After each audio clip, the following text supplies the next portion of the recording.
नमस्कार, ATN live में आपका स्वागत है और मैं हूं आपके साथ कीर्ति वैभव।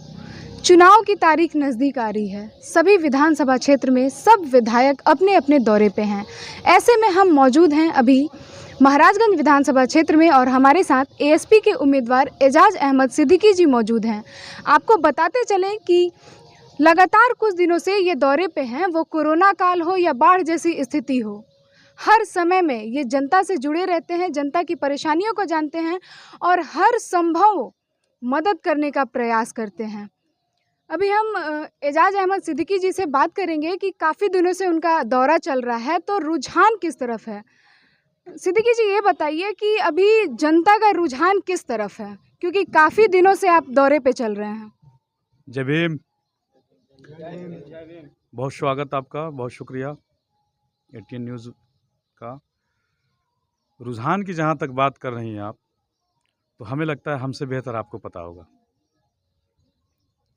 और आपको चाहिए कि पब्लिक में जाएं, जनता में जाएं और रुझान पता करें। यहाँ पे कोई है ही नहीं महाराजगंज में। जो लोग पहले यहाँ हुकूमत कर चुके हैं वो फिर से दोबारा अपनी अपनी दाव आजमा रहे हैं, लेकिन रोज क्षेत्र से भगाए जाते हैं। और कुछ लोग प्लान करके आए हैं, बाहर से पैराशूट से आए हैं, 2 टर्म कहीं और काम किए, 2 टर्म कहीं और काम किए, वहाँ से भगाए गए तो फिर अब महाराजगंज आए।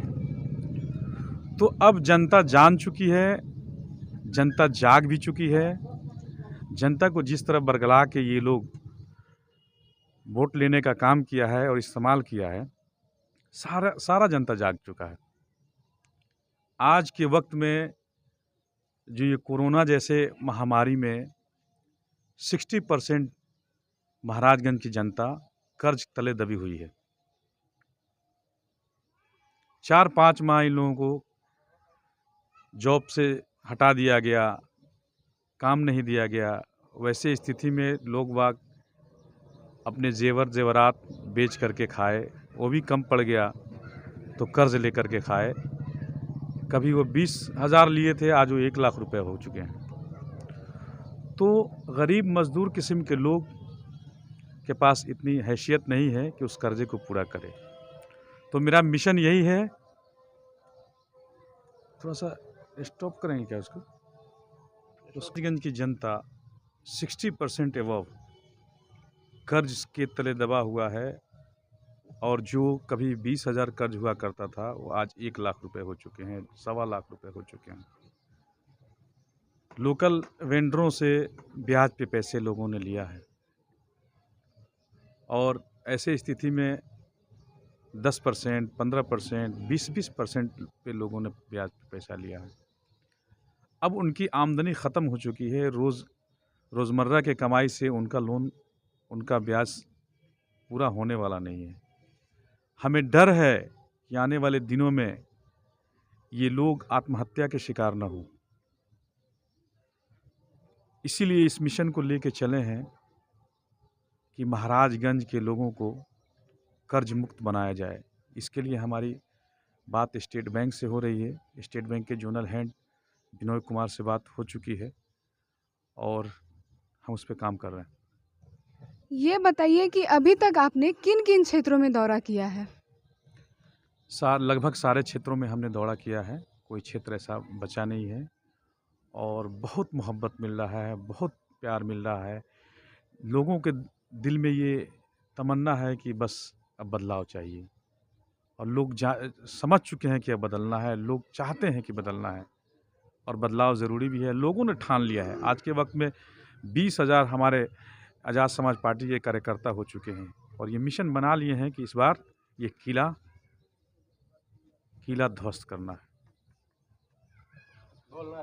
हम एजाज अहमद सिद्दीकी जी के समर्थकों से बातचीत करेंगे। काफ़ी भीड़ देखने को मिलती है, जब भी ये दौरे पे चलते हैं तो काफ़ी भीड़ इनके साथ चलती है। तो हम इनके साथ जितने भी लोग हैं हम उनसे बातचीत करेंगे कि आखिर रुझान जो है जनता का वो किसको मिल रहा है, किस तरफ जो है रुझान है। आप बताइए किसके तरफ है अभी जनता का, क्योंकि आप लोग हमेशा जब भी एजाज जी दौरे पे जाते हैं तो आप लोग साथ में रहते हैं, साथ में उनके साथ दौरा करते हैं। जी, रुझान किस तरफ है? रुझान जनता बदलाव चाहती है और इंशाल्लाह इस बार बदलाव हो कर के रहेगा।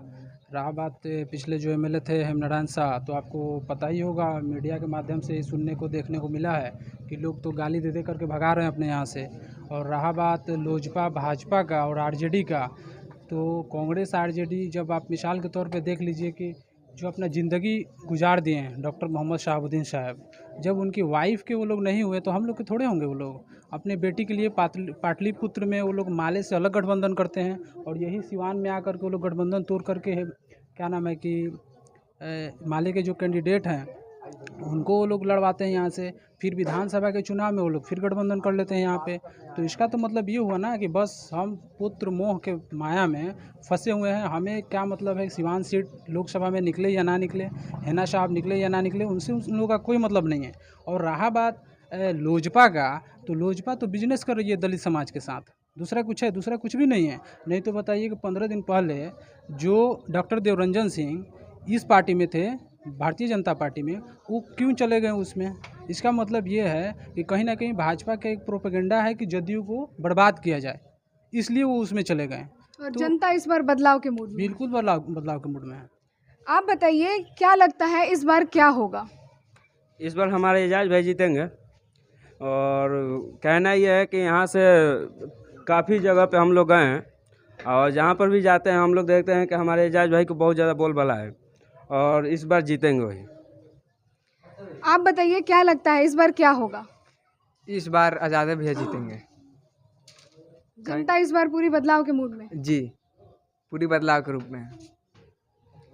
समर्थकों से बात करने के बाद यही पता चलता है कि जनता इस बार पूरे बदलाव के मूड में है और इस बार एजाज अहमद सिद्दीकी जी को ही लाना चाहती है। हम फिर से एजाज अहमद सिद्दीकी जी से बात करेंगे कि सर आप बताइए क्या लगता है, आप भी हमेशा एजाज अहमद सिद्दीकी जी के साथ ही दौरा करते रहते हैं, तो जनता का इस बार क्या मूड है, रुझान किसके तरफ है? सबसे पहले एटीएन न्यूज़ के जितने भी कर्मी हैं मैं उनको धन्यवाद देता हूं और मुझे एटीएन लाइव देखकर बहुत खुशी होती है कि आप लोग बहुत मेहनत कर रहे हैं, एक एक उम्मीदवार से मिल रहे हैं। रही बात महाराजगंज विधानसभा का जो चुनाव हो रहा है, तो मैं बता दूं आपको कि मैं बहुजन समाज पार्टी का प्रदेश सचिव हूं और बहुजन समाज पार्टी और आज़ाद समाज पार्टी का महाराजगंज विधानसभा में कार्यकर्ताओं का गठबंधन हो गया है। भले बड़े नेताओं का, बहन जी का या बबुआ जी का गठबंधन हुआ हो या नहीं हुआ हो, लेकिन ज़मीनी स्तर पर एएसपी और बीएसपी का गठबंधन है। और इस बार जनता जो है कार्यकर्ता को चुनेगी। अभी मान लिया जाए यहाँ हेमनारायण भाई जदयू के हैं, उनको जनता नकार चुकी है। उसके बाद देवरंजन जी, डॉक्टर देवरंजन सिंह जी हैं जो लोजपा से लड़ रहे हैं, वो पहले बीजेपी में हुआ करते थे, एक बार निर्दलीय लड़े, फिर बीजेपी से ही टिकट लेकर वो विधायक लड़ गए। आज सिर्फ उनको विधायक बनना है, जनता की सेवा नहीं करना है। वो एसी के नेता हैं देवरंजन बाबू, इसलिए जनता महाराजगंज की जानती है, उनको पहचानती है, इसलिए उनका कोई जगह नहीं है। अब हवाई जहाज़ से एक आए हैं कांग्रेस से आदरणीय वीर शंकर दुबे जी, तो कांग्रेस को जहाँ भी टिकट जाती है, रघुनाथपुर में जाए विजय शंकर दुबे, माझी में जाए विजय शंकर दुबे, कांग्रेस को महाराजगंज में अगर सीट जाए तो विजय शंकर दुबे। मतलब ये है कि कांग्रेस के पास कार्यकर्ता नहीं है, एक ही आदमी है जो मैडम जी को डील करता है और बरगला कर टिकट ले लेता है। तो उस प्रत्याशी को भी यहाँ जनता में कोई स्थान नहीं है। अब एएसपी के चंद्रशेखर भाई का जो उगते हुए भारत के एक सितारा हैं और उनके पार्टी से एजाज भाई आए हैं और जनता का जो रुझान है, इस बार एजाज भाई महाराजगंज विधानसभा के विधायक होंगे और चंद्रशेखर भाई के हाथों को मजबूत करेंगे। जय भीम, जय मीम। तो अब हम फिर से एजाज अहमद सिद्दीकी जी से बात करना चाहेंगे कि आखिर वो हमारे चैनल एटीएन लाइव के माध्यम से जनता से क्या अपील करना चाहते हैं। हमारे चैनल के माध्यम से जनता से क्या अपील करना चाहते हैं, और उससे पहले एक और सवाल सर कि आपका मैनिफेस्टो क्या है? देखिए, कोई स्पेशल मैनिफेस्टो तो है नहीं, पार्टी का होगा।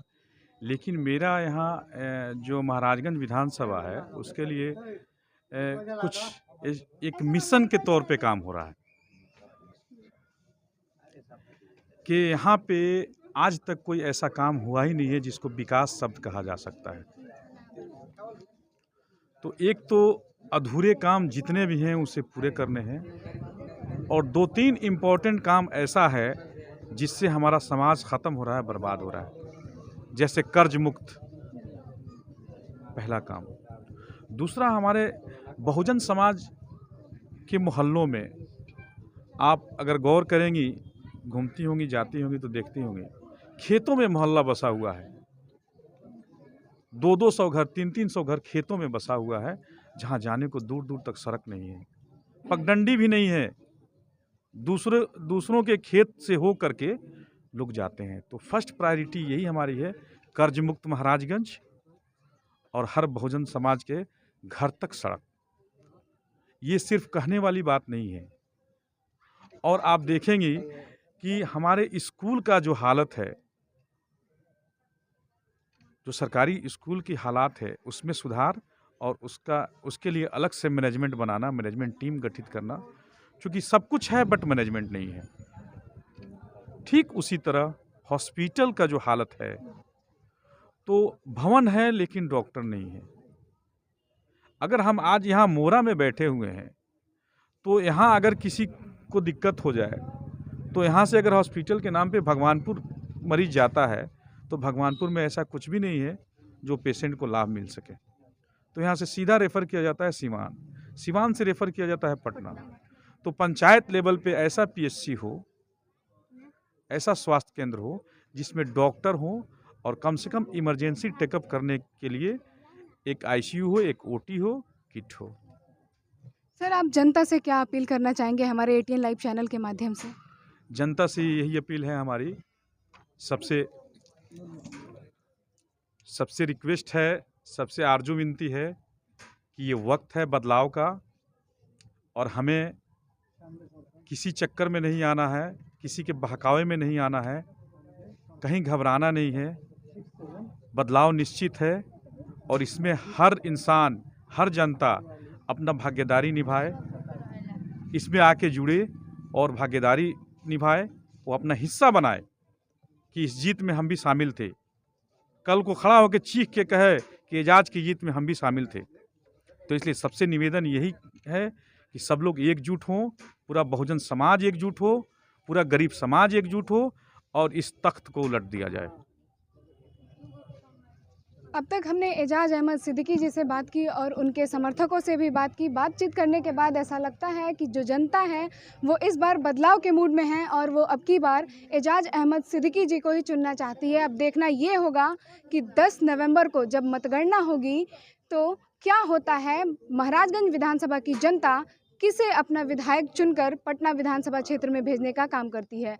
हमारे सहयोगी विकेश के साथ कीर्ति वैभव, एटीएन लाइव, महाराजगंज, सिवान।